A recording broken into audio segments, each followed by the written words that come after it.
قل هل يستوي الذين يعلمون والذين لا يعلمون إنما يتذكر أولو الألباب أشهد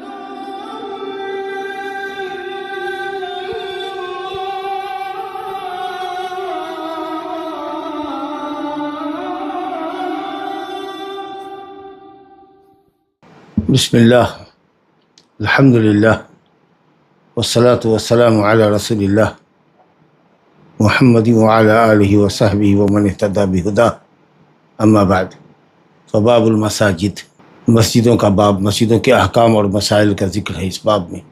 مسجد کی جمع ہے، مسجد عین کے کسرہ کے ساتھ بھی، اور اسم مصدر آتا ہے مسجد، اسم مصدر۔ بہرحال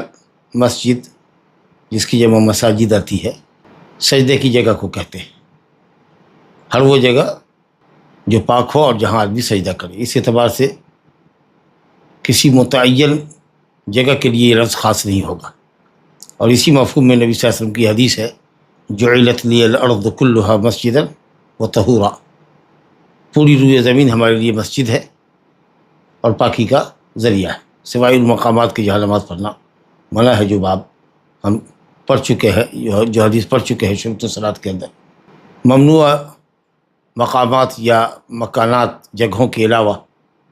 جو بھی جگہ جہاں سجدہ کیا جائے وہ لغت میں اور شریعت کے عام معنی کے اندر مسجد ہے،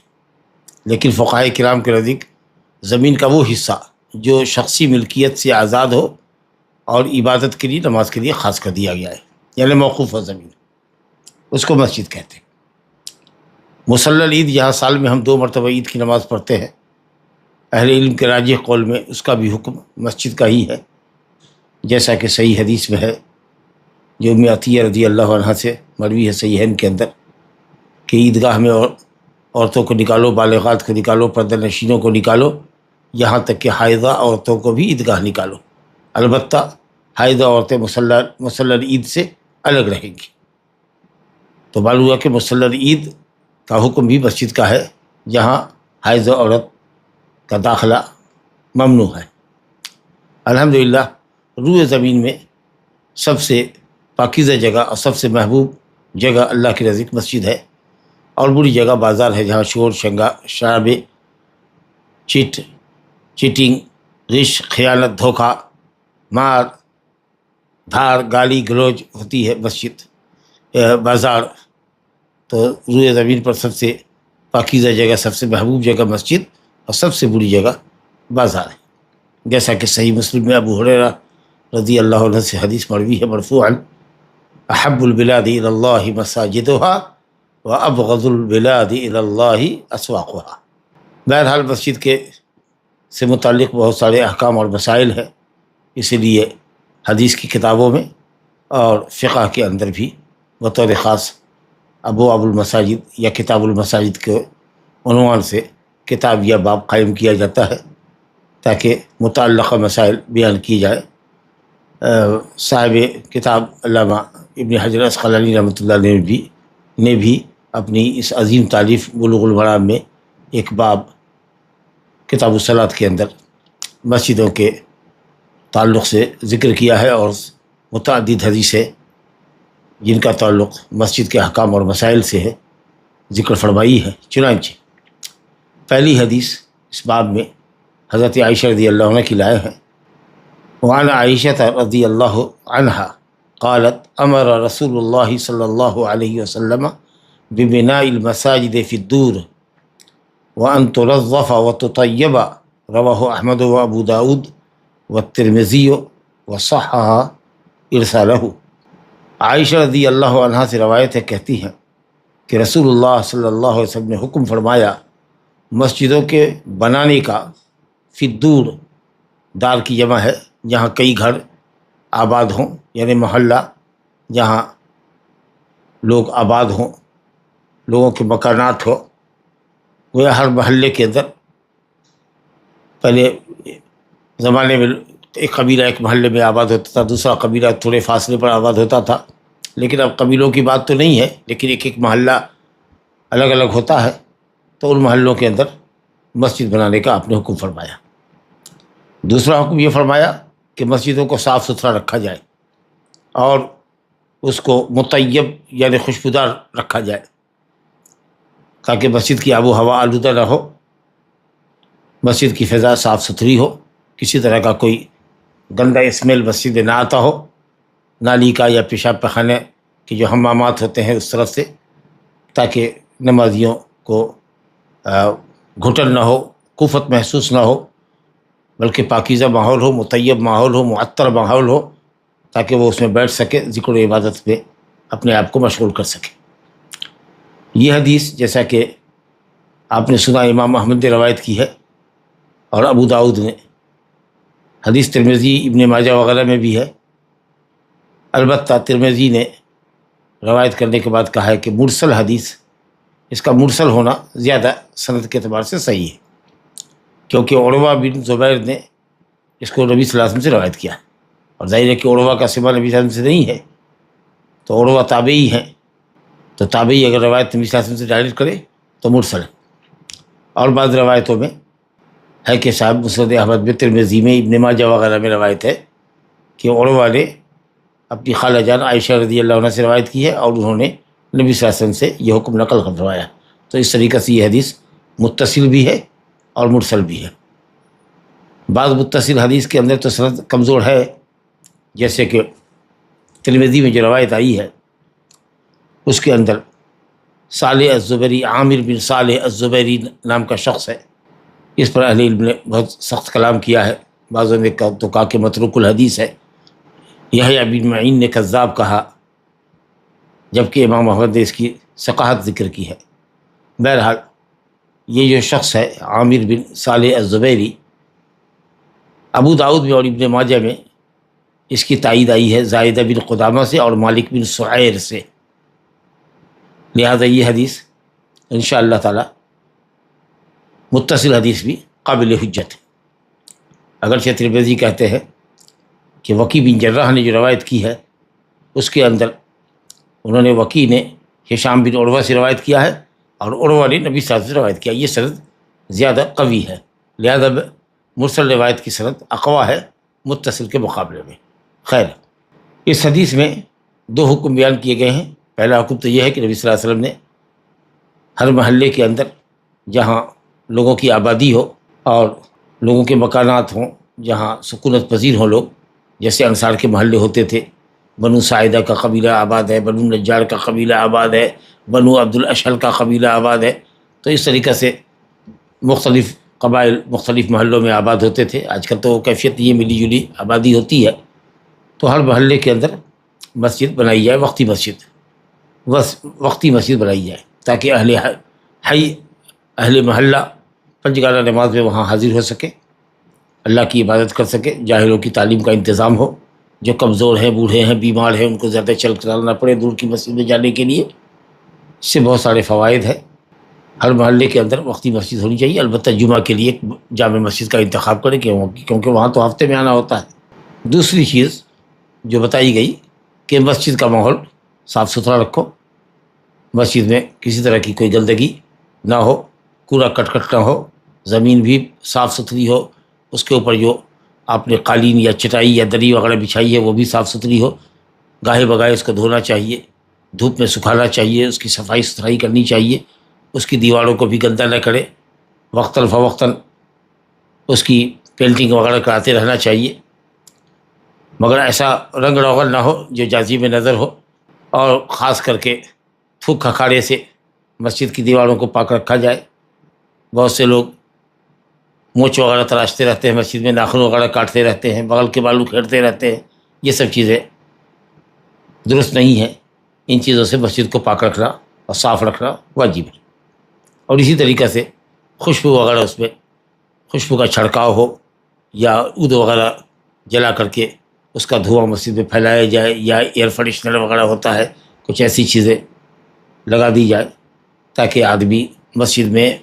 آنے جانے کو، مسجد میں ٹھہرنے کو، قرأت کرنے کو، ذکر کرنے کو، نماز پڑھنے کو، واعظ و بیان سننے کو، اس کی طبیعت وہاں مسجد میں آمادہ ہو۔ چنانچہ امام بخاری نے کتاب الصلاۃ میں باب بھی قائم کیا، باب و کنز المساجد، والتقاط الخرق والقضاء والعیدان، مسجد میں جھاڑو لگتے رہنا چاہیے، اور کاغذ کے ٹکڑے ہو یا تنکے وغیرہ ہوں یا کچھ اور ہو، اس طرح کی جو چھوٹی چھوٹی چیزیں ہوتی ہیں جو مسجد میں پڑی رہتی ہے ان کو اٹھا کر کے باہر پھینکا جائے۔ اور یہ عمل اتنا مبارک ہے کہ ایک کالی کلوٹھی عورت تھی جو مسجد میں جھاڑو لگایا کرتی تھی، جب اس کی موت ہوئی اور لوگوں نے نبی صلی اللہ علیہ وسلم کو خبر دیے بغیر اس کو راتوں رات ہی دفنا دیا، اور جب نبی صلی اللہ علیہ وسلم نے دن میں اس کو نہیں پایا تو پوچھا کہ بھائی وہ جھاڑو دینے والی عورت کہاں گئی؟ لوگوں نے کہا وہ تو مر گئی اور ہم لوگوں نے دفنا دیا۔ آپ نے پوچھا لوگوں کو، ایک طرح سے باز پرس کی، افلا کنتم اعذنتمونی بہ، تم لوگوں نے مجھے کیوں نہیں خبر کیا؟ چلو مجھے اس کی خبر دکھاؤ، اور آپ گئے اس کی قبر پر آئے، آپ نماز پڑھی آپ نے۔ تو مسجد کی صفائی ستھرائی کی بڑی اہمیت اور فضیلت ہے، اور در حقیقت مسجد میں جھاڑو لگانا یہ ایک مبارک عمل ہے، جیسا کہ آپ نے سنا۔ مسجد کے تعلق سے دوسری حدیث جو لائے ہیں وہ ہے کہ صاحب قبر پر مسجد نہیں بنانی چاہیے، یا مسجد میں قبر نہیں ڈالنی چاہیے، یا قبروں کے درمیان یا کسی قبر کے پاس، کسی صالح مرد کی قبر کے پاس یہ سمجھ کر کہ وہ جگہ مبارک ہے، متبرک ہے، وہاں نماز اور دعائیں قبول ہوتی ہے، اس طرح سے وہاں جا کر کے پڑھنا، اللہ ہی کے لیے نماز پڑھ رہے ہیں لیکن قبر کے بغل میں پڑھ رہے ہیں، کیونکہ یہ سمجھ کر کہ یہ بقعہ مبارکہ ہے، کسی نبی کی یہاں قبر ہے، کسی ولی کی قبر ہے، مسجد کے مقابلے میں یہ جگہ زیادہ متبرک ہے، یا مسجد کے اندر ہی کسی صاحب تقوی آدمی کو دفن کر دیا، یا کسی صاحب خیر اور صاحب ایمان اور تقوی کی قبر کے پاس مسجد بنا دیا، یا مسجد کے احاطے میں اس قبر کو لے لیا وغیرہ ذالک، یہ تمام عمل حرام ہے اور شرک کا ذریعہ ہے۔ آہستہ آہستہ لوگ اسی ذریعے سے شرک کی طرف مائل ہوتے ہیں، یہ عمل حرام ہے۔ چنانچہ دیکھیے حدیث، وعن ابی ہریرہ رضی اللہ عنہ قال قال رسول اللہ صلی اللہ علیہ وسلم قاتل اللہ اليہود اتخذوا قبور انبیائهم مساجد متفق علیہ، وزاد مسلم والنصارى، ولہما من حدیث عائشہ رضی اللہ عنہا كانوا اذا مات فيهم الرجل الصالح بنوا على قبره مسجدا وفيه اولئک شرار الخلق عند اللہ، اولئک شرار الخلق۔ ابو ہریرہ رضی اللہ عنہ سے روایت ہے، انہوں نے فرمایا کہ رسول اللہ صلی اللہ علیہ وسلم نے فرمایا اللہ تعالیٰ یہود کو قتل کرے، قاتل یقاتل مقاتلۃ، اس میں تو باب مفاعلت میں مشارکت ہوتی ہے، کم سے کم دو آدمی کے درمیان ہی قتال ہوتا ہے، لیکن کبھی کبھی ایک طرف سے بھی ہوتا ہے، جیسے ہم کہتے ہیں مسافر، حالانکہ سفر کرنے والا ایک ہی ہوتا ہے، جی سافر و یسافر، مسافر اس کے مقابلے میں کوئی چیز زمین یا شہر تو اس کے ساتھ نہیں چلتا، وہ چلتا ہے، وہ راستہ قطع کرتا ہے۔ تو بہرحال قاتل میں بنا قتل، اللہ تعالیٰ قتل کرے یعنی ہلاک کرے، اور بعض روایت میں ہے لعن اللہ الیہود والنصارى، اللہ کی لعنت ہو، اللہ کی رحمت سے دوری ہو یہود پر، اور مسلم میں والنصارى کا بھی لفظ ہے کہ یہود و نصارہ پر اللہ کی لعنت ہو، اللہ کی جانب سے ہلاکت و بربادی ہو، جنہوں نے اپنے انبیاء کی قبروں کو مسجد بنا لیا، سجدہ گاہ بنا لیا، انبیاء کی قبروں کو، تو قبروں کا انبیاء کے لفظ کا اگر لحاظ کریں گے تب تو یہود کا لفظ فٹ ہے، کیونکہ عیسائیوں نے یا نصارہ کے لیے تو ایک ہی نبی حضرت عیسیٰ علیہ السلام، اور ان کے عقیدے کے مطابق وہ سلی دے دیے گئے ہیں، اور ہم جانتے ہیں صحیح قول یہ ہے کہ ان کو سلی نہیں دی گئی یا ان کی کوئی قبر بھی نہیں ہے۔ تو اگر یہود و نصارہ دونوں کو لیں گے تو قبور انبیائہم بحیثیت مجموعی کہا گیا ہے، یا پھر یہ کہہ لیں کہ یہود نے انبیاء کی قبروں کو اور نصارہ نے اپنے صالحین کی قبروں کو، جیسا کہ حدیث میں آیا ہے لعن اللہ الیہود والنصارى اتخذوا قبور انبیائہم وصالحیہم، اپنے نیک لوگوں کی، یہود نے نبیوں کی اور نصارہ نے اپنے ولیوں کی قبروں کو سجدہ گاہ بنا لیا۔ سجدہ گاہ بنانے کا مطلب یا مسجد بنانے کا مطلب یہ ہے کہ قبر کو مسجد میں شامل کر لیا اور اس کے چاروں طرف عمارت کھڑی کر دی، اور مسجد کو لے لیا قبر میں، یا قبر کو لے لیا مسجد کے اندر، یہ ہوا قبر کے اوپر مسجد بنانا۔ یا یہ ہے کہ قبر کے پاس سجدہ کرنا، اگر لوگ بھی مانا لے، عمارت تو نہیں تعمیر کی انہوں نے، لیکن انبیاء کی قبروں کے پاس جا کر کے، صالحین کی قبروں کے پاس جا کے، چاہے اس کی طرف رخ کر کے ہو یا دائیں بائیں ہو، یا اس حصے میں ہو، گھیرے ہوئے حصے میں جہاں قبر ہے کسی بزرگ ولی کی، اس حصے میں نماز پڑھنا، مسجد پر ترجیح دینا اس کو، اور یہ سمجھنا کہ یہاں عبادت زیادہ مقبول ہوتی ہے، یہ عمل لعنتی عمل ہے اور یہود و نصارہ کا فعل ہے، اس لیے اس کی حرمت میں کوئی شک نہیں کہ عمل حرام ہے۔ ولہما صحیحین میں عائشہ رضی اللہ عنہ کی بھی حدیث اس باب میں آئی ہے، ابو ہریرہ کی حدیث ہم نے پڑھی کہ اللہ تعالیٰ یہود پر، اور مسلم میں روایت ہے میں اضافہ ہے والنصارہ، وہ یہود اور نصارہ پر لعنت فرمائے، ہلاک کرے، ان کو قتل کرے، جنہوں نے انبیاء کی قبروں کو، اپنے نبیوں کی قبروں کو مسجد بنایا، یا تو اس پر تعمیر کر دی، یا پھر یہ ہے کہ بغیر تعمیر کے اس جگہ کو نماز کے لیے افضل سمجھا اور نماز پڑھنے لگے۔ دوسری حدیث جو صحیحین میں ہے حضرت عائشہ رضی اللہ عنہ کی، اس میں یہ ہے کہ کانوا اذا مات فیہم الرجل الصالح، جب ان کے درمیان یعنی یہود و نصارہ میں جب کوئی صالح آدمی مر جاتا، نیک شخص مر جاتا، تو اس کی قبر پر مسجد بنا ڈالتے، بنو علی قبر ہی مسجد بنا ڈالتے، یا تو عمارت کھڑی کر دیتے یا اس کو مسجد کی حیثیت سے، سجدہ گاہ کی حیثیت سے، نماز کی حیثیت سے متعین کر لیتے۔ اور مسلم میں ہے اولئک شرار الخلق، یہ لوگ اولئک کاف ضمیر مؤنث کے لیے ہے، خطاب کیا تھا ام سلمہ کو، اولئک شرار الخلق عند اللہ، شرار بڑھ فعال، بہت زیادہ شرپسند لوگ، اللہ کی نگاہ میں انتہائی شرری لوگ، انتہائی برے لوگ ہیں جنہوں نے ایسا عمل کیا۔ تو جو لوگ کسی مرد صالح کی قبر کے پاس عبادت کرتے ہیں، دعا کرتے ہیں، یا ذکر و اذکار کے لیے وہاں بیٹھتے ہیں یہ سمجھ کر کہ یہ بقعہ مبارکہ ہے، کسی ولی کی قبر ہے، یہاں پر مراقبہ میں بیٹھنا چاہیے، یہ لوگ اللہ کی مخلوق میں انتہائی برے لوگ ہیں۔ یہ جو عائشہ رضی اللہ عنہ کی حدیث ہے، بہت مختصر میں، بہت اختصار کے ساتھ حافظ ابن حجر رحمۃ اللہ علیہ نے بیان کیا ہے۔ یہ حدیث بخاری مسلم میں جس تفصیل کے ساتھ آئی ہے وہ یہ ہے کہ صاحب ام سلمہ رضی اللہ عنہ نے ذکر کیا کہ وہ جب گئی تھی ہجرت حبشہ میں، تو وہاں انہوں نے دیکھا کہ صاحب نصارہ کی کنائس ہیں، اور اس میں قبریں ہیں، اور ان میں تصویریں ہیں، تو اس موقع پر نبی کریم صلی اللہ علیہ وسلم نے فرمایا کہ ان لوگوں کی حالت یہ تھی کہ صاحب یہ نبیوں کی قبروں کو اور صالحین کی قبروں کو سجدہ گاہ کر بناتے تھے یا اس پر مسجد تعمیر کرتے تھے۔ اولئک شرار الخلق عند اللہ، یعنی یہ لوگ اللہ کے نزدیک شر میں بہت عظیم ہے، بہت بڑے ہوئے، کیونکہ ان کے فعل سے فطرہ اور شرک باللہ کی راہ ہموار ہوتی ہے، گویا یہ عمل شرک کا وسیلہ ہے، لہذا اس طرح کا کام کرنے والا یقیناً اسی لقب کا مستحق ہے کہ وہ اللہ کی نگاہ میں انتہائی برے لوگ ہیں۔ لہذا قبروں پر مسجد بنانا یا قبروں کے پاس جا کر کے نماز پڑھنا کبائر ضرور ہے، اور ایسا کرنے والے یہود و نصارہ تھے جنہوں نے اپنے انبیاء اور صالحین کی قبروں کے تعلق سے غلو کیا۔ آج بھی دنیا کے اندر اس امت کے بھی بہت سارے لوگ آپ کو مل جائیں گے، گمراہ اور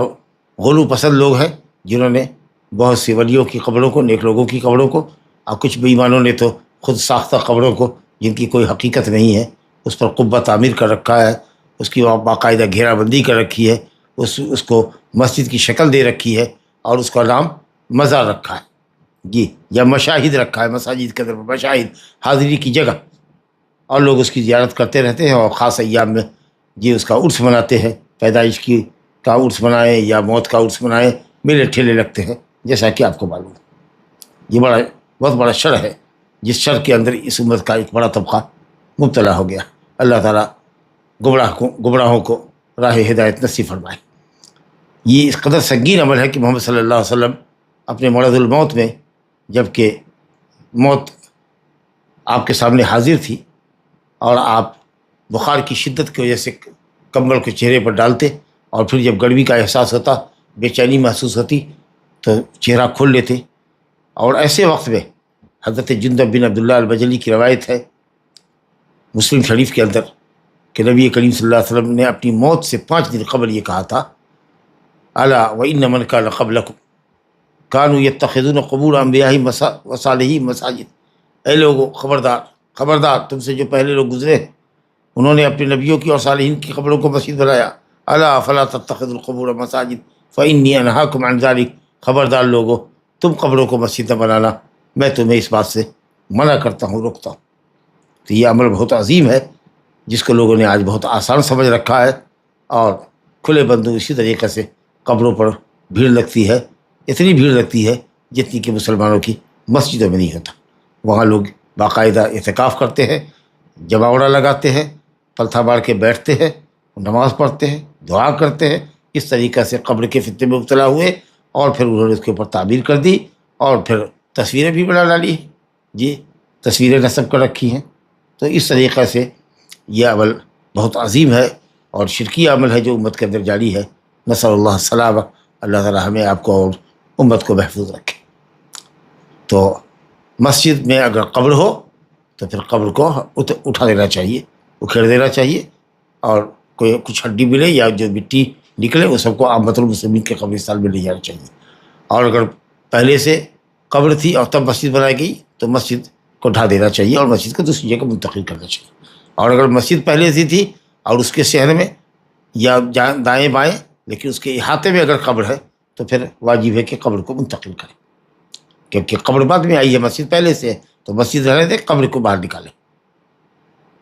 لا الہ الا اللہ۔ اس باب میں تیسری حدیث سامنے ہے، وعن ابی ہریرہ رضی اللہ عنہ قال بعث النبی صلی اللہ علیہ وسلم خیلا فجاءت برجل فربطوه بساریۃ من سواری المسجد، الحدیث متفق علیہ۔ مختصر حدیث ہے مگر حدیث بخاری نے ذکر کیا ہے اس کو کتاب الصلاۃ میں، اور اس پر قائم باب کیا ہے، باب دخول المشرک المسجد، مشرک کا مسجد میں داخل ہونا۔ حدیث میں ہے کہ ابو ہریرہ رضی اللہ عنہ کہتے ہیں کہ نبی صلی اللہ علیہ وسلم نے گھڑ سواروں کی ایک جماعت بھیجی نجد کی طرف، ریاض وغیرہ کے علاقے میں، تو وہاں سے ایک شخص کو جو قبیلے کے سردار کو پکڑ لائے، اور اس کا نام تھا ثمامہ بالثاء، ثمامہ ابن اثال الحنفی، قبیلہ بنو حنیفہ کا سردار آدمی تھا۔ یہ اس کو پکڑا لوگوں نے اور لائے، اور مسجد میں صحابہ نے باندھ دیا، اور نبی صلی اللہ علیہ وسلم نے اس پر کوئی اعتراض نہیں کیا، جس کا مطلب یہ ہوا کہ مسجد کے اندر کافر داخل ہو سکتا ہے۔ یہ قیدی تھا، اس وقت تک کوئی قید خانہ بنا نہیں تھا، یہ سب تعمیرات حضرت عمر فاروق رضی اللہ عنہ کے زمانے میں ہوئی ہیں، عدالتیں الگ ہوئیں، قید خانے الگ ہوئے، تو ثمامہ بن اثال الحنفی کو مسجد کے اندر باندھ دیا گیا۔ واقعہ طویل ہے کہ نبی کریم صلی اللہ علیہ وسلم 3 دن تک لگاتار اس کے پاس سے گزرتے رہے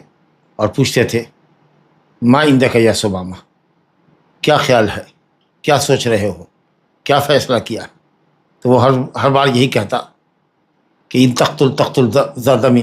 وان تنعم تنعم علی شاکر، اگر آپ قتل کریں گے تو ایسے شخص کو قتل کریں گے جس کا قتل آپ کے لیے حق ہے کہ میں مجرم ہوں، پکڑا گیا ہوں، یا یہ ہے کہ کسی ایسے شخص کو قتل کریں گے جو بڑے خون والا ہے، جس کے خون کی بڑی قیمت ہے، یعنی ہمارے قبیلے والے آپ کو چھوڑیں گے نہیں، ہمارے خون کا بدلہ لیں گے۔ ذا دمین کا یہی مطلب،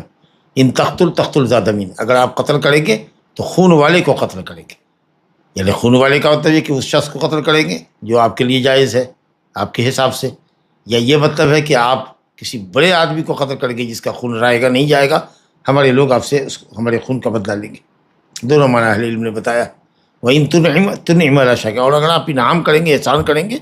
تو آپ شکر گزار پائیں گے۔ بہرحال تیسرے دن نبی صلی اللہ علیہ وسلم نے کہا کہ اس کو چھوڑ دو، اطلقوا ثمامہ کو چھوڑ دو۔ وہ گئے نخلستان میں کسی باغ میں گئے، غسل وغیرہ کیا اور آ کر کے مشرف اسلام ہوئے، اور اچھا انہوں نے رول ادا کیا اسلام کے لیے۔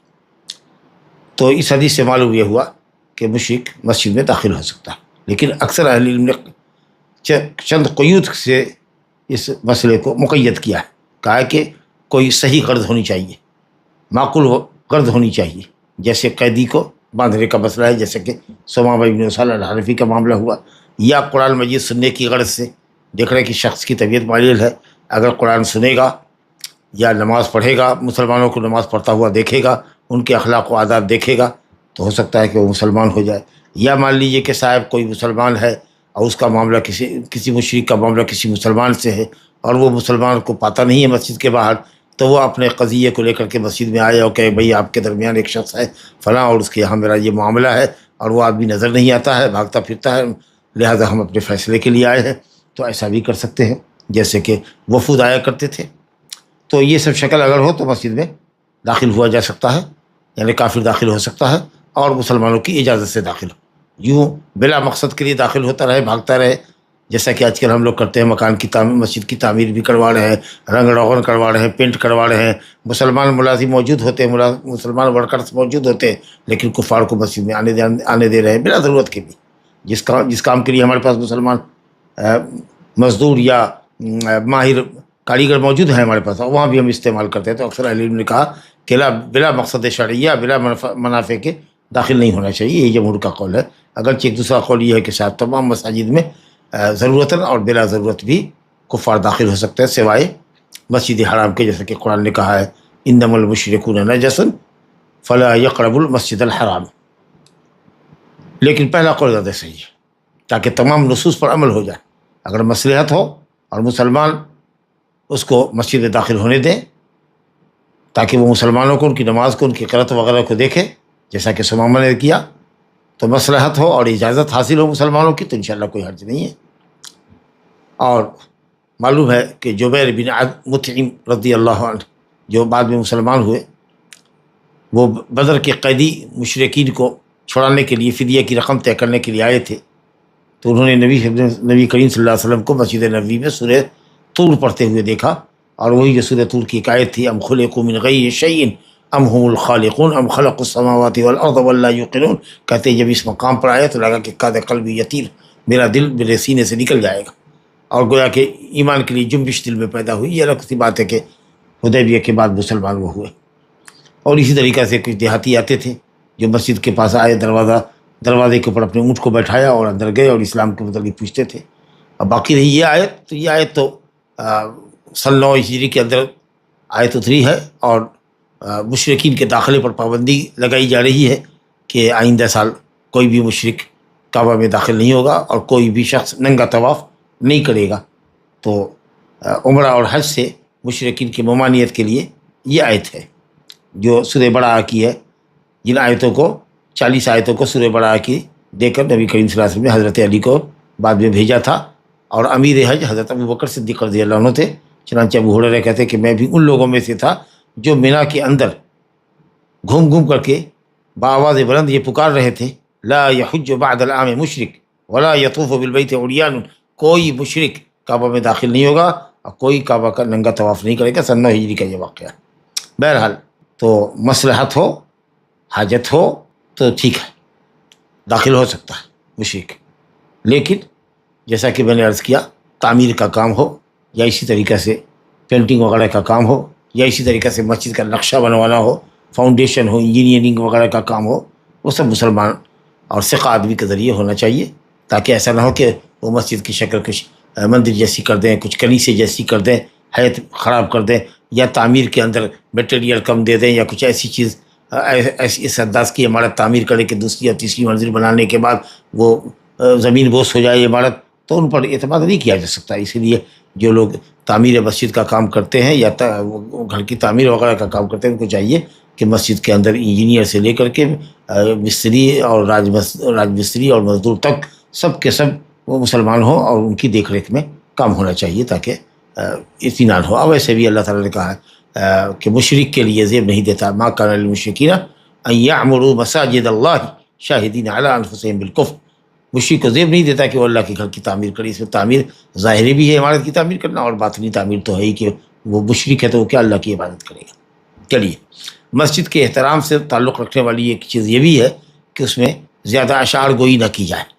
شعر شاعری زیادہ وہاں نہ ہو، شعر کی مجلس نہ ہو، لیکن اچھے اور مباح اشعار ہیں، اسلام کے دفاع میں ہیں، سنت کے دفاع میں ہیں، اہل سنت کے دفاع میں ہیں، اللہ سبحانہ و تعالیٰ کی تعریف، حمد اور نبی صلی اللہ علیہ وسلم کی مدح میں اور ثنا میں کچھ پاکیزہ اشعار اگر ہیں جس میں غلو نہیں ہے، تو اس طرح کے اشعار کبھی کبھار حسب حاجت ضرورت اگر کوئی دینی مجلس منعقد ہوئی ہے تو اگر کوئی نظم اسلام کے لیے اور نوجوانوں کو ہمت اور جوش دلانے کے لیے اگر ہو، یا اللہ تعالیٰ کی تعریف ہو، یا اسلام کے دفاع میں اشعار پڑھے جائیں تو کوئی حرج نہیں ہے. چنانچہ حدیث لے کر آئے ہیں وعنہ یعنی عن ابی ہریرہ رضی اللہ عنہ ان عمر رضی اللہ عنہ مر بحسان رضی اللہ عنہ ينشد في المسجد فلاحظ إليه فقال قد كنت انشد وفيه من هو خير منك متفق علیہ. کہتے ہیں ابو ہریرہ رضی اللہ عنہ کہ حضرت عمر بن خطاب رضی اللہ عنہ کا گزر ہوا حسان بن ثابت انصاری رضی اللہ عنہ کے پاس سے. اور حسان جیسا کہ آپ جانتے ہیں شاعر اسلام ہے، نبی کریم صلی اللہ علیہ وسلم کا دفاع کیا کرتے تھے، اور اسلام لانے سے پہلے یہ انصار کے شاعر تھے جی. تو نبی کریم صلی اللہ علیہ وسلم کا دفاع کرتے تھے، اسلام کا دفاع کرتے تھے. تو حضرت عمر رضی اللہ عنہ گزرے اور حضرت حسان مسجد کے اندر شعر کہہ رہے تھے، اشعار پڑھ رہے تھے. فلحظ الیہ، حضرت عمر فاروق رضی اللہ عنہ نے ان کی طرف دیکھا. اور لحظہ کہتے ہیں آنکھ کے گوشے سے دیکھنا، جس کا ترچھی نظر کہتے ہیں، آنکھ کڑی کر کے ایسے دیکھنا، یعنی ان کے عمل پر انکار فرما رہے تھے آپ کہ یہ کیا کر رہے ہو تو مسجد کے اندر. تو حق کے معاملے میں کتنے جری تھے حضرت عمر بن خطاب رضی اللہ عنہ. یہ آپ نے سمجھا کہ یہ کیا کر رہے ہو، یہ انہوں نے اپنے حساب سے سمجھا کہ یہ مسجد کے احترام کے منافی عمل ہے. لیکن جیسے ہی حسان نے رضی اللہ عنہ نے یہ کہا کہ قد کنت انشد، میں شعر گایا کرتا تھا، میں شعر پڑھا کرتا تھا اس دور میں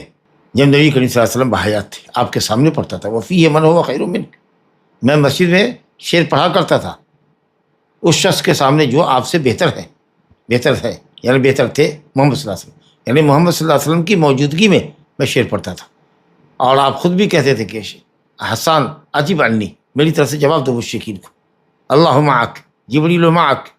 تو اس طریقے سے عجیب عنی اللہ ایدہ بروح القدس، جبریل امین کے ذریعے ان کی تائید فرما. اور اس کے بعد بعض روایتوں میں یہ بھی ہے کہ وہ ابو ہریرہ رضی اللہ عنہ بھی وہیں بیٹھے ہوئے تھے. حضرت ابو ہریرہ رضی اللہ عنہ کی طرف ملتفت ہوئے حضرت حسان بن ثابت اور کہا کہ بتائیے، میں اللہ کا واسطہ دے کے آپ سے پوچھتا ہوں کہ کیا نبی کریم صلی اللہ علیہ وسلم سے آپ نے سنا ہے کہ نہیں سنا ہے کہ وہ مجھے کہہ رہے تھے کہ مشرکین کو جواب دو، ان کی ہی جو کرو، اسلام کا اور محمد صلی اللہ علیہ وسلم کا دفاع کرو، اللہ تمہاری فرشتوں کے ذریعے مدد کرے. تو حضرت ابو ہریرہ نے کہا اللہم نعم، بالکل. تو اتنا سننا تھا کہ حضرت عمر فاروق رضی اللہ عنہ خاموش ہو گئے اور آگے بڑھ گئے. تو یہ حدیث جو آپ کے سامنے آئی تو سے معلوم یہ ہوا کہ صاحب حضرت عمر رضی اللہ عنہ اللہ کی کتاب یعنی شریعت کی تعلیم اور حکم سن لینے کے بعد بالکل وہیں ایک دم رک جاتے تھے. کان وقافا عند کتاب اللہ تعالی. جی جیسے ہی دلیل آ جاتی تھی اپنے قول سے پھرنے میں، اپنے قول سے رجوع کرنے میں ذرا بھی دیر نہیں لگتی تھی. اور یہی اہل حق کا شعار ہے کہ جیسے اس کے سامنے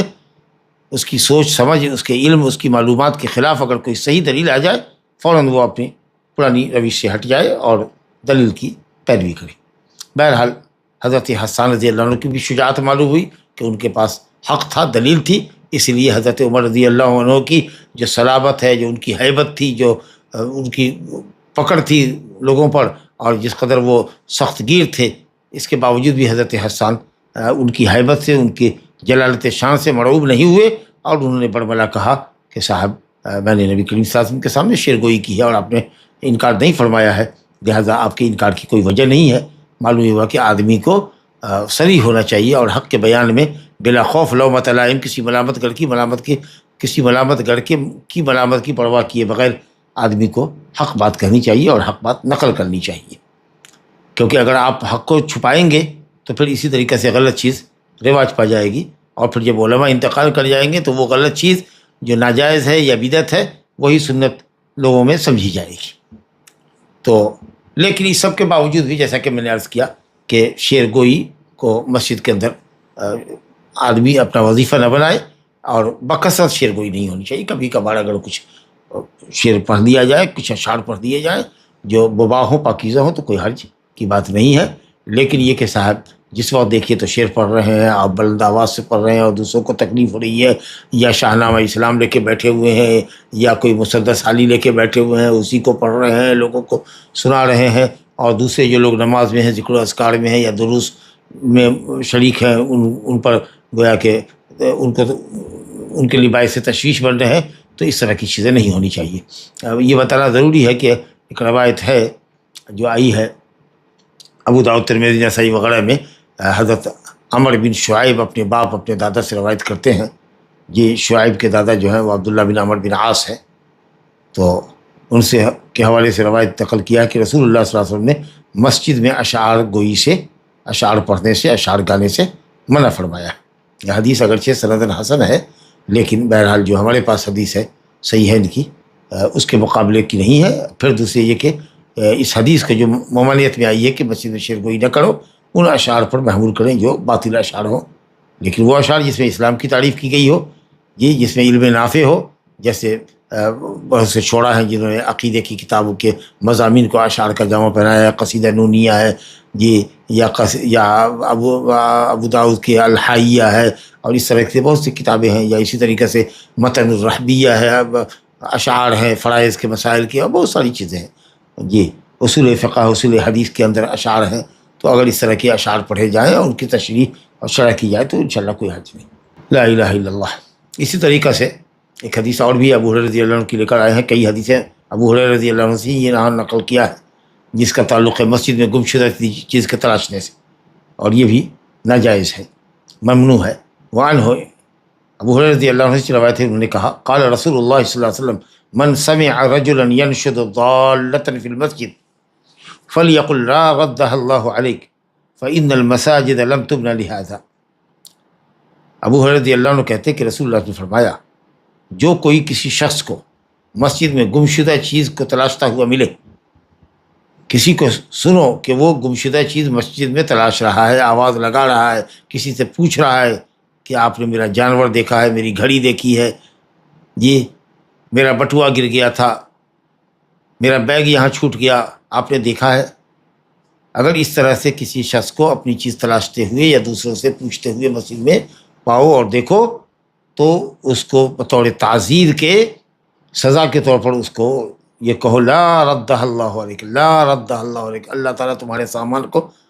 واپس نہ دلائے، یعنی تمہارا سامان ضائع ہی کا ضائع رہے، نہ ملے، اللہ تم کو تمہارا سامان نہ پلٹائے۔ فإن المساجد لم تبن لہذا، یہ کیوں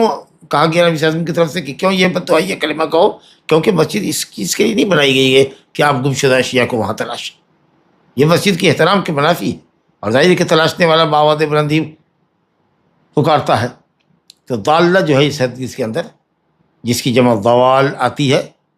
کل ما ضل، ہر وہ چیز جو ضائع ہو جائے اس کی تلاش کو شامل ہے، اگرچہ اہل لغت کہتے ہیں عربی زبان میں کہ ضالہ جانور کی تلاش کو کہتے ہیں۔ تب ظاہر بات ہے کہ جانور ہمارا دیکھا ہے، گائے ہماری دیکھی ہے، لال اونٹ ہمارا غائب ہے، کسی نے دیکھا، یہ آپ مسجد میں پوچھ رہے ہیں۔ لیکن بہتر یہ ہے کہ اس کو عموم پر محمول کیا جائے، جو عمومی معنی ہے،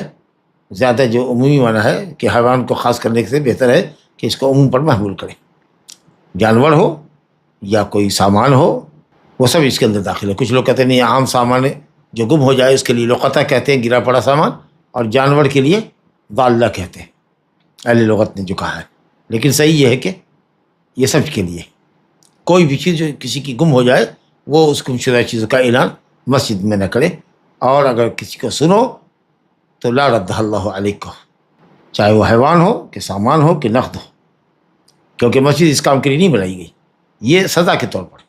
کیونکہ اس نے تساہلی کی، جس شخص نے اعلان کیا اس نے تساہلی کی، نامناسب چیز کا اعلان مسجد میں کر رہا ہے، لہذا وہ اس لائق ہے کہ اس پر بد دعا کی جائے کہ اس کا سامان نہ ملے۔ بلکہ روایت ہے مسلم کے اندر بریدہ سے کہ ایک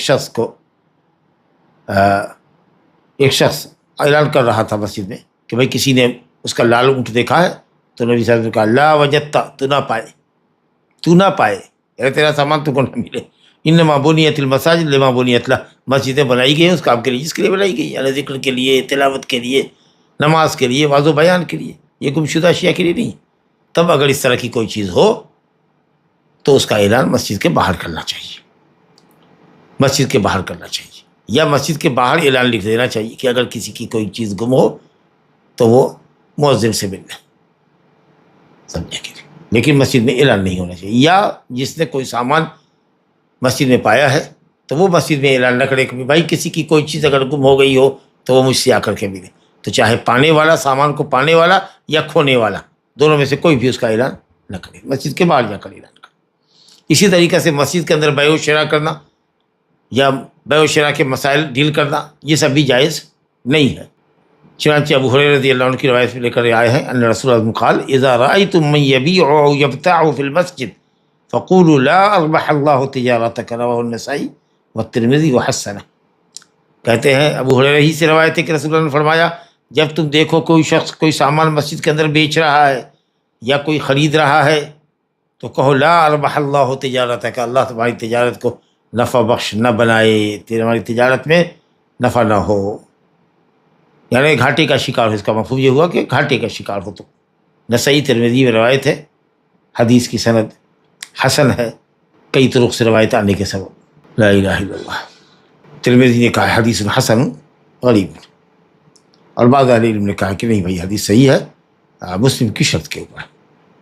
غرض ہے کہ مسجد میں بیع و شراء جائز نہیں ہے، لیکن یہ جو ممانعت ہے یا آپ نے جو بددعائی کلمہ کہنے کے لیے ممانعت تو نہیں، بددعائی کلمہ کہا ہے، جس سے معلوم ہوا کہ ممنوع ہے. اگر منع نہیں ہوتا، عمل جائز ہوتا تو بھلا بددعا کیوں کی جاتی کہ تجارت نفع بخش نہ ہو؟ تو عمل تو بہرحال ممنوع ہے. لیکن یہ ممانعت کیا تحریمی ہے یا تنزیہی؟ جمہور اہل علم کہتے ہیں کہ یہ کراہت کے لیے. لیکن اگر بیع کوئی کر لے، شراء کر لے، خرید و فروخت ہو جائے تو بیع صحیح ہو جائے گی، لیکن عمل اس کا مکروہ ہے. اور یہی قول جمہور کا ہے، اور اس کو شیخ الاسلام ابن تیمیہ وغیرہ نے پسند کیا. وہ اس وجہ سے کہ آپ نے بددعا کرنے کا تو حکم دیا جو کراہت کی دلیل ہے، آپ نے بطلان ظاہر نہیں کیا کہ بیع باطل ہے. اگر بیع باطل ہوتی تو آپ ضرورت کے وقت میں اس بیان کو بھی واضح کرتے، کیونکہ لا یجوز تاخیر البیان عن وقت الحاجہ، وقت حاجت ہے، ضرورت ہے، اس وقت مسئلہ بیان کرنا چاہیے تھا، لیکن آپ نے یہ نہیں بیان کیا. جیسے کوئی کسی کو دھوکہ دے دے، عیب چھپا دے، یا بیع مسرات جو ہوتا ہے کہ صاحب جانور کے تھن میں دودھ جمع کر دیا جائے، کئی وقت نہ دوہے، دودھ نہ گاڑے، یہاں تک کہ اس کے تھن میں دودھ زیادہ مقدار میں جمع ہو جائے، اور اس طریقہ سے بیچنے والا، مویشی والا خریدار کو دھوکے کا شکار کر دے اور من چاہی قیمت لے کر بیچ دے. تو اس طرح کی چیزیں تو ہیں، تدلیس ہے، غش ہے، تسریہ ہے جی. کئی شام کے لیے، کئی دنوں تک کے لیے دودھ جمع کرنا، تسریہ، یہ سب عمل ممنوع ہو کر کے بھی جائز ہے. لیکن ہم یہ بھی تو کہہ سکتے ہیں کہ یہ عمل حرام اگر ہے، تدلیس عین حرام ہے، غش حرام ہے. اسی طریقے سے کہیں کہ مسجد کے اندر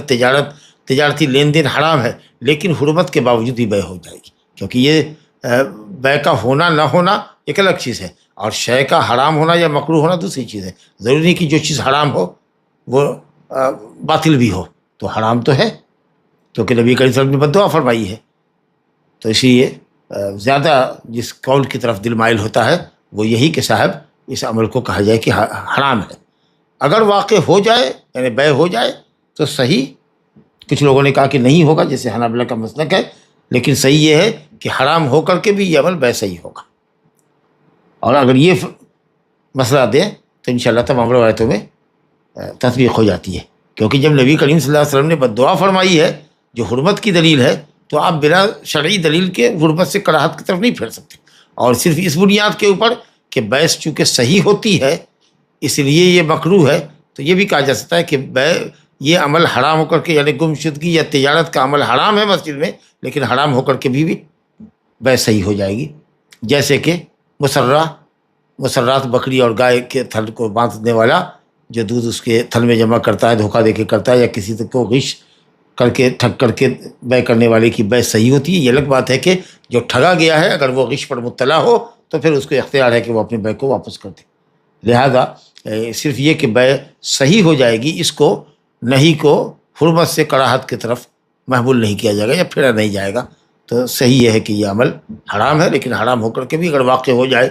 تو جائز ہے. لیکن اس شخص کو بہرحال اپنے عمل سے باز آنا چاہیے، اللہ سے توبہ کرنی چاہیے. اسی طریقہ سے مسجد کے احترام سے تعلق رکھنے والی ایک اور حدیث لے کر آئے ہیں،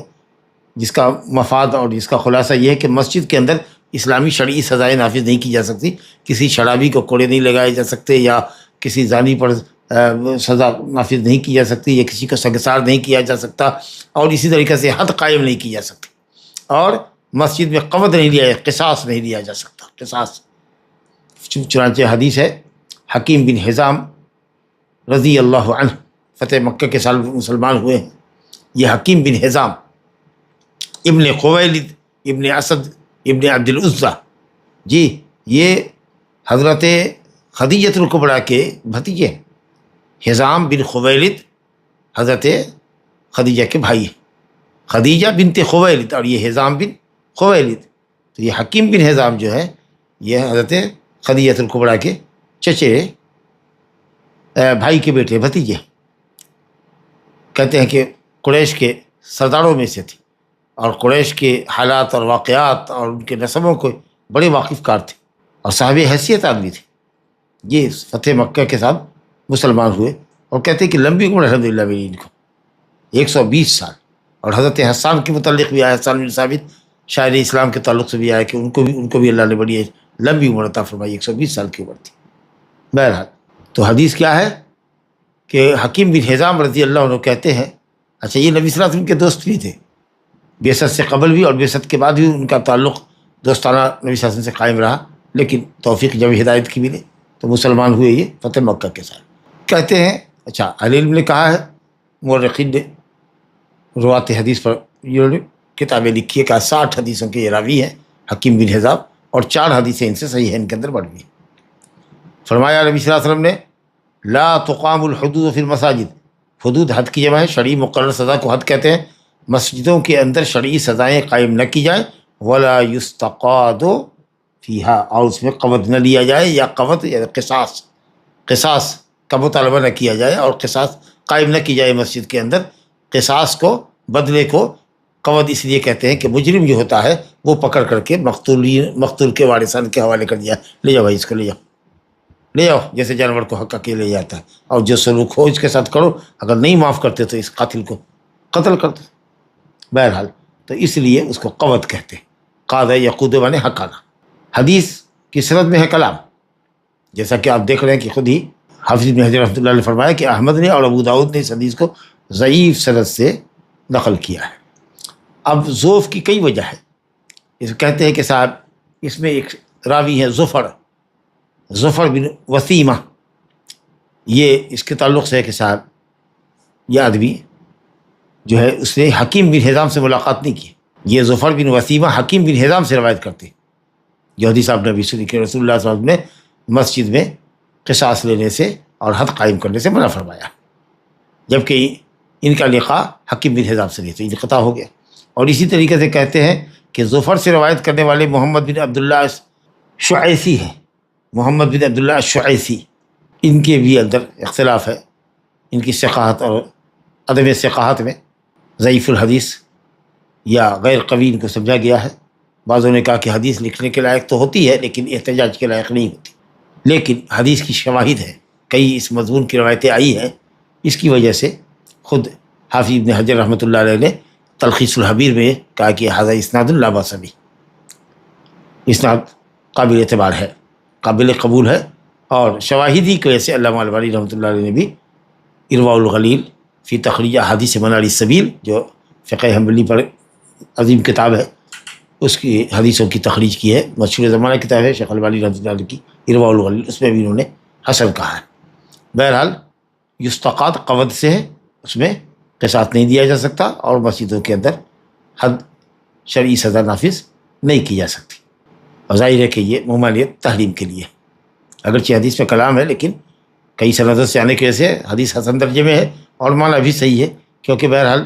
یہ نہیں آپ کہہ سکتے کہ اللہ کے حکم کو نافذ کر رہے ہیں تو مسجد میں کھڑے نہیں. حضرت معاذ اسلمی جب آئے تھے رسول اللہ کی خدمت میں، اور یہ صحیحین کی روایت ہے کہ صاحب کتاب الحدود میں انشاءاللہ کبھی ہم پڑھیں گے جب اللہ نے چاہا تو، کہ صاحب یا رسول اللہ میں نے زناکاری کی ہے اور مجھ پر حد جاری کیے، اور جب اس نے 4 مرتبہ، آپ اس کو ٹالتے رہے لیکن 4 مرتبہ 4 جہت سے آ کر کے جب آپ رخ اپنا پھرتے رہے تو وہ اسی جانب آ کر کے اقرار کرتے رہے. تب جب انہوں نے اقرار کر لیا تو آپ نے کہا کہ اذهبوا به فرجموا، لے جاؤ اس کو رجم کرو. کہا مسجد میں حد قائم کرنے کا آپ نے حکم فرمایا. جی، اور پھر یہ ہے کہ جب حد قائم کی جائے گی تو ظاہر ہے کہ مسجد گندی ہوگی، ہو سکتا ہے پیشاب کر دے، ہو سکتا ہے پیخانہ کر دے، ہو سکتا ہے کہ آپ اس کے اوپر کوڑی لگا رہے ہیں تو خون وغیرہ اگر نکلتا ہے اس سے، اس کے جسم سے اگر، تو اس طریقے سے مسجد ملوث ہو جائے گی، گندی ہو جائے گی. یہ سب عمل. اور پھر اس وقت شور شرابہ بھی رہتا ہے، جب لوگوں کی ایک بڑی تعداد رہتی ہے تو کسی کا ہاتھ کاٹا جا رہا ہے، کسی کا سنگسار کیا جا رہا ہے، مارتے مارتے پتھر مارتے مارتے مار ڈالیں گے، کیسا وہ سین ہوتا ہوگا. تو ایسے وقت میں شور شرابہ ہونا ایک دم فطرت ہے انسان کی، اور یہ ساری چیزیں مسجد کے لائق نہیں ہیں.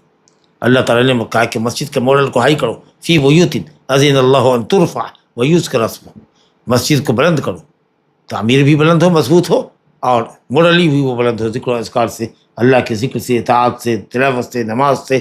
اور لغویات، جھوٹ وغیرہ سے، شور شرابے سے مسجدوں کو پاک رکھو. اب ایک حدیث اور ہمارے سامنے ہے کہ کیا مسجد میں خیمہ نصب کر سکتے ہیں؟ ضرورتاً کر سکتے ہیں. خلاصہ یہی ہے جواب کا کہ نصب. چنانچہ حضرت سعد بن معاذ رضی اللہ عنہ جو قبیلہ اوس کے سردار تھے، حضرت سعد ابن معاذ الاوسی، جو مصعب بن عمیر کے ہاتھ پر مسلمان ہوئے تھے، اللہ اکبر، عقبہ بیعت عقبہ اولیٰ اور ثانیہ کے درمیان مسلمان ہوئے تھے. مصعب بن عمیر جو مدینہ کے پہلے داعی تھے، اور ان کی کوشش سے کئی قبیلے مسلمان ہوئے۔ چنانچہ نبی کریم صلی اللہ علیہ وسلم نے ان کو لقب دیا سید الانصار کا۔ جنگ بدر میں، احد میں شریک رہے، اور غزوہ خندق میں جو شوال سن 5 ہجری میں ہوئی تھی، وہ ان کے بازو کے اندر شاید نچلے حصے میں ایک تیر لگی اور پھر وہ خون بہتا ہی چلا گیا، اور وہی شہادت کا ذریعہ بنا۔ جب ان کی روح پرواز کی یا پرواز ہوئی تو نبی رسول اللہ صلی اللہ علیہ وسلم سے فرماتے ہوئے حضرت جابر رضی اللہ عنہ نے سنا تھا، بخاری اور مسلم میں، کہ اہتز العرش، اے عرش الرحمن، لموت سعد بن معاذ، سعد بن معاذ کی موت کے سبب رحمان کا عرش خوشی میں جھوم اٹھا ہے۔ اللہ اکبر، بڑا اونچا مقام۔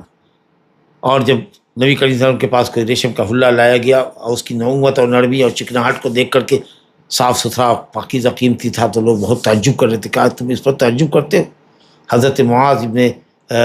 حضرت سعد بن معاذ کو جو اللہ نے مندیل دیا ہے، جو رومال دیا ہے جنت میں، وہ اس سے بہت اونچی چیز ہے، بہت بڑی چیز ہے۔ تو بڑے زبردست صحابی تھے سعد بن معاذ رضی اللہ عنہ، جن کو نبی کریم صلی اللہ علیہ وسلم نے بنو قریظہ سے نمٹنے کے لیے اور فیصلہ کرنے کے لیے، جب بنو قریظہ نے یہ کہا کہ ہم سعد بن معاذ کو حکم مانتے ہیں، وہ جو فیصلہ کر دیں گے، سمجھتے تھے کہ ہمارے قبیلے کے حلیف ہے، وہ دوستانہ ہے، تو وہ ہمارے حق میں فیصلہ کریں گے، لیکن زبردست فیصلہ کیا کہ ان کے مقاتلین کو قتل کر دیا جائے، ان کی عورتوں کو، بچوں کو غلام بنا لیا جائے، سمجھا کہ نہیں۔ یہ وہ فیصلہ تھا جس کے متعلق نبی کریم صلی اللہ علیہ وسلم نے فرمایا کہ یہ 7 آسمان کے اوپر عرش پر بلند رب تعالیٰ کا فیصلہ ہے۔ غرضے کے بہت مشہور صحابی ہیں، غزوہ خندق میں ان کو تیر لگی اور وہی تیر موت کا باعث ہوئی۔ تو ان کا خیمہ نبی کریم صلی اللہ علیہ وسلم نے، یا خیمہ کہہ لیجیے، صحیح تعبیر ہے خیمہ، نصب کیا مسجد کے اندر کہ وہ وہاں رہیں، اپنے محلے میں نہ ہو، کیونکہ نبی کریم صلی اللہ علیہ وسلم کے لیے عیادت ان کے گھر جا کر کے کرنے میں پریشانی ہوتی، اس لیے قریب سے آپ ان کی عیادت کریں۔ تو اگر اس طرح کا بہت امپورٹنٹ آدمی ہو اور لوگوں کے لیے عیادت مسجد میں آسان ہو اس شخص کی، تو ایسے آدمی کا خیمہ نصب کیا جا سکتا ہے۔ تو ماشاءاللہ مسجد سے لگے ہوئے مکانات بھی ہوتے ہیں، مسجد کے ملحقات میں امام کا کمرہ ہوتا ہے، مؤذن کا کمرہ ہوتا ہے، کچھ اور کمرے بنا دیے جاتے ہیں۔ تو اب تو ماشاءاللہ ضرورت نہیں ہے کہ صاحب مسجد کے کسی حصے کو گھیرا جائے، لیکن چلیے اگر کوئی آدمی ہے غریب الدیار ہے، اس کی کوئی جگہ نہیں ہے، تو وہ مسجد میں سوتا ہے اجازت سے، انتظامیہ کی اجازت سے۔ یا اسی طریقے سے معتکف رمضان کے اندر آخری عشرے کے اندر اعتکاف کے لیے وہ حصے گھیرے جاتے ہیں، اور اگر مسجد نمازیوں کے لیے تنگ ہو تو پھر وہ خیمے اٹھا لیے جائے، نماز پڑھ لیا، جماعت قائم ہو جائے، سب بندی ہو جائے، پھر جب جماعت ختم ہو جائے تو پھر وہ پردے گرا دیے جائیں جو معتکفین لگاتے ہیں۔ تو بہرحال اگر مسئلہ ہو تو اس پہ کوئی حرج کی بات نہیں ہے، جیسا کہ آپ نے باتیں سنی، لیکن یہ سب اسی شرط کے ساتھ کہ مسلمین پر جگہ تنگ نہ ہو، اور پھر صفائی ستھرائی کا بھی لوگ لحاظ کریں۔ تو اہل فضل اور جنہوں نے اسلام کی طرف سبقت کی ہے، جو صاحب علم و فضل ہیں، ان کا احترام ہونا چاہیے اور ان کے مرتبے اور منزل کا خیال رکھنا چاہیے۔ اسی سے ملتی جلتی ایک اور بات ہے کہ اسی طریقے سے مسجد کے اندر کبھی کبھار اگر جنگی مشق کرنے کے لیے اگر تلوار بازی ہو، نیزہ بازی ہو، یا یہ کہتے ہیں حربہ کہتے ہیں، چھوٹا ڈنڈے کے ٹائپ کا ہو، جس کے نچلے حصے میں لوہے کی پھلک نوکیلی لگی ہوئی ہو، اہل حبشہ مسجد کے اندر عید میں کھیلتے تھے اور آپ نے ان کو اجازت دی۔ تو اس طرح کا اگر کوئی کھیل ہو، ہتھیار کا، آلات حرب مسجد میں لے جانا اور کرتب بازی کرنا جو کہ جہاد کے لیے معاون ہو، اس طرح کیا کھیل جائز ہے۔ صرف لعب مجرد ہو، بال پھینک رہے ہیں، بال کھیل رہے ہیں، فٹ بال کھیل رہے ہیں، والی بال کھیل رہے ہیں، اور یہ سمجھے کہ یہ کھیل ہے، بالکل عبث ہے، استدلال۔ جی، مقصد عظیم ہونا چاہیے، اور وہ ہے شجاعت اور قتال کے اوپر تدریب۔ جی، اور اسی وجہ سے جب اہل حبشہ کو دیکھا کھیلتے ہوئے تو حضرت عمر فاروق رضی اللہ عنہ نے انکار کیا، لیکن نبی صلی اللہ علیہ وسلم نے فرمایا دعہم یا عمر، دعہم یا عمر، صحیح میں روایت۔ تو یہ ایسا ہمیشہ نہیں ہوتا تھا، عید کے موقع پر ہوا، عید کے موقع پر، لیکن وہ بھی شرط کے ساتھ کہ آپ اس میں جو نماز پڑھنے والے ہیں، ذکر کرنے والے ہیں، حلقات علم قائم کرنے والے ہیں، ان پر تشویش نہ پیدا کریں، ان کو اذیت نہ دیں، آواز اونچی نہ ہو، جیسے کھیل کود کرتے ہیں تو چیختے ہیں، چلاتے ہیں، تالیاں بجاتے ہیں، یا بیچ میں سب و شتم بھی ہوتا ہے، کھڑی کھوٹی کسی کو سناتا ہے، اسے مسجد کا وقار مجروح ہوتا ہے۔ تو یہ کہہ رہا کہ صاحب کئی ایک آدھ مرتبہ دیکھا کہ صاحب کسی نے ویڈیو شیئر کی جس کے اندر کچھ لوگ ہیں جو فٹ بال کھیل رہے ہیں، مسجد کو میدان کھیل کا میدان بنا رکھا ہے، اور استدلال پیش کرتے کہ اہل حبشہ ہرابہ کرتے تھے جی، یا ہرابہ نہیں، حراب سے یا حربہ سے یا نیزے سے قتال کی مشق کیا کرتے تھے. بھئی یہ بامقصد کھیل تھا، بامقصد کھیل تھا. آپ کی طریقہ سے نہیں کہ وہ فٹ بال کھیلتے ہیں، جائیے بچوں کو لے کر کے میدان میں کھیلیے. تو یہ استدلال بالکل غیر محل میں ہے، اور حدیث کا بے جائے استعمال کر لیے، یا حدیث سے غلط استدلال ہے. اچھا، اس سے یہ بھی معلوم ہوا، کہتے ہیں کہ صاحب حضرت عائشہ رضی اللہ عنہ کہتی ہیں، حدیث کے الفاظ میں نے نہیں پڑھے، وہاں حضرت عائشہ سے بڑی روایتیں کہتی ہیں کہ میں نے رسول اللہ کو دیکھا یسترونی، آپ مجھے چھپا رہے اپنی چادر سے، اور میں دیکھ رہی ہوں حبشیوں کی طرف، حبشہ والوں کی طرف. حبشہ والوں کی ایک جماعت مسجد میں کھیل رہی ہے جی، سورانیوں کی ایک جماعت کھیل رہی ہے. یہ جو حبشہ ہے وہ افریقہ، پوروی افریقہ کے اندر، ایسٹرن افریقہ میں جو ایتھوپیا اس کو حبشہ کہتے ہیں، جہاں مسلمانوں نے ہجرت کی تھی. وہ لوگ مسجد میں کھیل رہے ہیں، اور آپ کہہ رہے ہیں دور رکھوں بنی رہو، کھیلو کھیلو بہادری سے کھیلو. اور حضرت عائشہ کو دکھا رہے ہیں، اور وہ کندھے پر سر رکھے ہوئی ہیں، ٹھڈی رکھے ہوئی ہیں، اور رخسار کو آپ کے رخسار سے لگائے ہوئی ہیں، اور وہ دیکھ رہی ہیں، اور آپ نے چہرے سے ان کے پردہ کر رکھا ہے تاکہ دوسرا ان کی طرف نہ دیکھے، یہ دیکھیں ان کو. تو کھلاڑی کا اگر کھیل دیکھتی ہے وہ بھی بامقصد کھیل ہو تو کوئی حد نہیں ہے. کھلاڑی کا چہرہ نہ دیکھے، کھلاڑی کے جسم کو نہ دیکھے، اگر اسی لذت کی نگاہ سے دیکھتی ہے جس لذت کی نگاہ سے مرد عورت کو دیکھتا ہے، اس کے چہرے کو، اس کے اعضاء کو دیکھتا ہے، یا مرد کے مسلس کو دیکھتا ہے، یا جو سکس پیک جو ہوتا ہے وہ پیٹ کے اندر، وہ آپ اس طرح سے اگر کھلاڑیوں کو دیکھ رہے ہیں اور لذت محسوس کر رہے ہیں تو نعوذ باللہ یہ رویت حرام ہوگی. لیکن مجموعہ رجال ہے، کھلاڑیوں کی ایک ٹیم ہے جس کو آپ دیکھ رہے ہیں اور کھیل کو دیکھ رہے ہیں، تو انشاءاللہ تعالیٰ اس میں کوئی حرج نہیں ہے. چاہے میدان کھیل کے میدان سے میں وہ لوگ ہوں، یا بازار میں موجود ہوں، یا مسجد کے اندر جو لوگ ہوتے ہیں ان کو اگر کوئی عورت کھڑکیوں سے دیکھ رہی ہے یا جالیوں سے دیکھ رہی ہے تو اس میں کوئی حرج نہیں ہے. لا الہ الا اللہ. تو یہ مسجد کا مسئلہ ہوا. اور ایک حدیث اور ہے کہ ایک عورت تھی جس کے لیے کوئی جگہ نہیں تھی، وہ بھاگتی بھاگتی آئی، لونڈی تھی، اس کا بڑا واقعہ ہے، لمبا واقعہ ہے. تو اس کا بھی خیمہ مسجد کے اندر نصب کیا گیا. لیکن عورت مسجد میں تلے تنہا تبھی رہے گی جبکہ اس کی عزت کی ضمانت ہو، معمول رہے، محفوظ رہے. اگر عزت آبرو کو خطرہ ہو تو پھر یہ جائز نہیں ہے. کہتی ہے حضرت عائشہ رضی اللہ عنہ سے روایت ہے کہ ایک ولیدۃ سودا، ولیدہ تو مولودہ کے معنی میں جب بچی پیدا ہوتی ہے اس وقت کہتے ہیں ولیدہ، لیکن ولیدہ لونڈی کے معنی میں، چاہے وہ جوان ہو، بچی ہو، بوڑھی ہو، کوئی چیز بھی. ایک کالی کلوٹی لونڈی تھی جو مدینہ آئی، اس کا خیمہ چھوٹا سا اس کا گھر مسجد میں بنایا گیا. عائشہ رضی اللہ عنہ کہتی ہے فکانت تاتینی، وہ میرے پاس آیا کرتی تھی، اب اس سے دیر تک گفتگو کیا کرتی تھی، اور ہمیشہ ایک شعر پڑھتی تھی، وَيَوْمُ الْوِشَاحِ مِنْ تَعَاجِبِ رَبِّنَا أَلَا إِنَّهُ مِنْ بَلْدَةِ الْكُفْرِ أَنْجَانِ. ہمیشہ کہتی تھی کہ یوم الوشاح رب تعالیٰ کے عجائبات میں سے ایک عجوبہ ہے، مگر چلو اس قدر حوصلہ